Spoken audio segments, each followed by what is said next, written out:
Human man saves a drowning dragon. You won't believe what happens next. Length, 1530 words. Genre, sci-fi fantasy / emotional bonding. The lake was on fire. That's what it looked like from Ethan's perch on the cliffs above. It wasn't real fire, of course. It was just a reflection of the setting twin suns over the surface of the dark, mirrored water on planet Virex. Still, it shimmered with a dangerous beauty, a warning, almost. He was here for quiet, peace, healing. After the last engineering deployment on Marrow Station ended in a bloodbath, he needed anything but people and war. But that peace was broken by a scream, a roar more like deep guttural, echoing across the canyon. Then a splash. Ethan squinted. Something massive had fallen into the lake. Wings thrashed. The surface churned violently, then went eerily still. And then he saw it. Just for a second, an emerald-scale body, half submerged. A dragon. It was drowning. His hoverbike screamed as it tore across the cliffside trail, nearly skidding off the edge. Ethan reached the lake in minutes, leaping off before the vehicle even stopped. The surface was glassy again, only disturbed by the occasional ripple. No sign of the beast.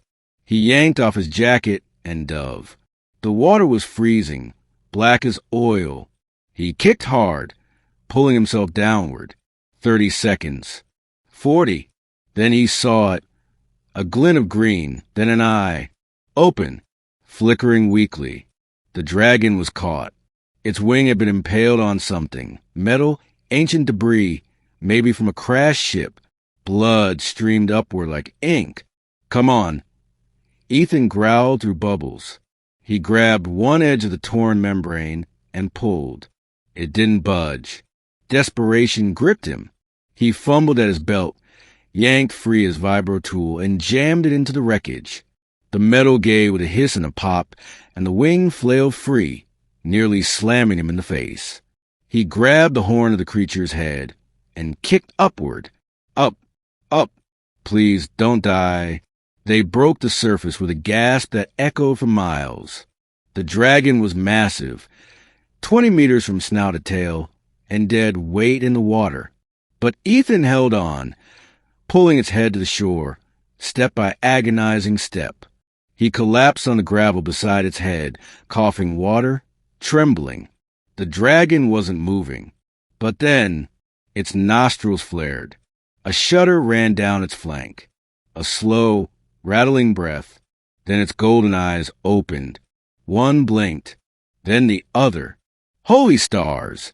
Ethan whispered, watching as the beast studied him with a strange, eerie calm. You're alive. And then the strangest thing happened. A voice, soft feminine, in his mind whispered, Why? Ethan froze. Did you just? Why did you save me, human? He didn't know how to explain it. Maybe it was his guilt.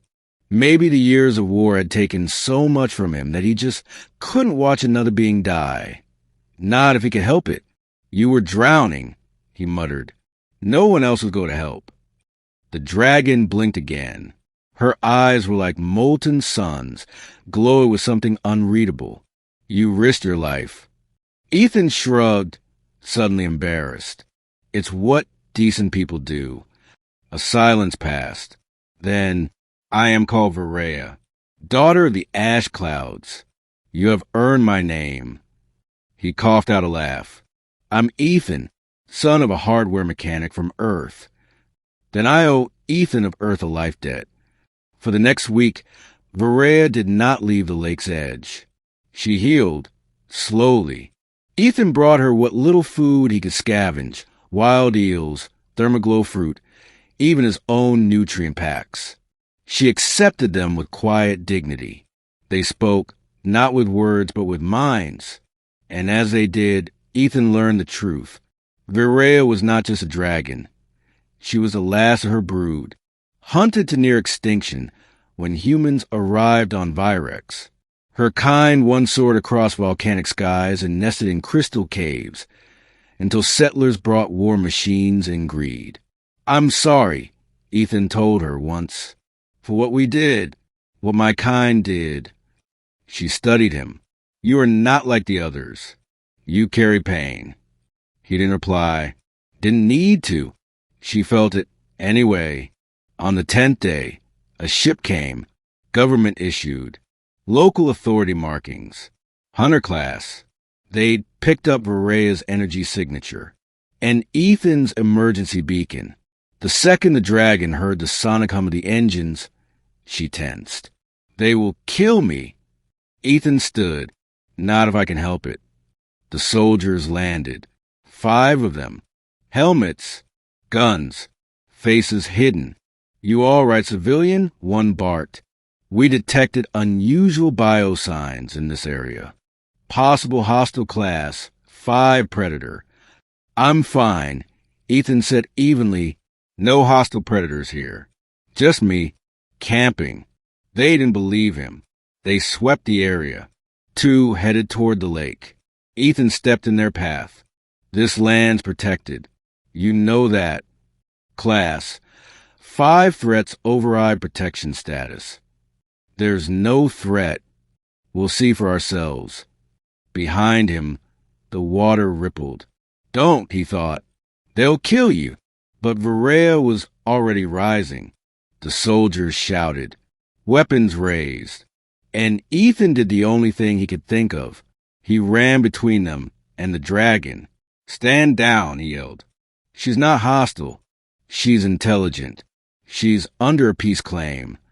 There's no such thing for non-registered xenofauna. One snapped. She's sentient. Ethan shouted. I can prove it. A voice echoed through all their minds. If I wanted to destroy you, I would have. But I will not harm the one who saved me, or the ones he protects. The soldiers froze. One dropped his rifle. The commander's eyes widened. Telepathy? Ethan stepped forward. She deserves sanctuary. There was silence, then a slow, uncertain nod.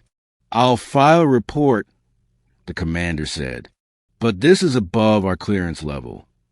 By nightfall, the soldiers were gone. Ethan collapsed beside the lake, exhausted. Varea lay beside him, her massive head resting near his boots. You didn't have to speak, he whispered. You risked everything. I trust you. He looked at her. You could have left any time. But I stayed because I owed you life. Now, I choose to stay for friendship. Weeks passed, then months. Word spread, not just of Varea, but of other intelligent creatures the galaxy had overlooked, hunted, discarded. Ethan was called to testify. Varea, too. Minds were changed, policies rewritten. They built a sanctuary on Virex. Ethan stayed, and so did Varea. Sometimes on quiet nights, she'd ask him again, why did you dive? He'd smile, brush his hand over her warm scales. Because no one else did. She would never understand all the pain he carried, but she gave him something back. Purpose, belonging, and a bond no war, no government, no fear could ever break.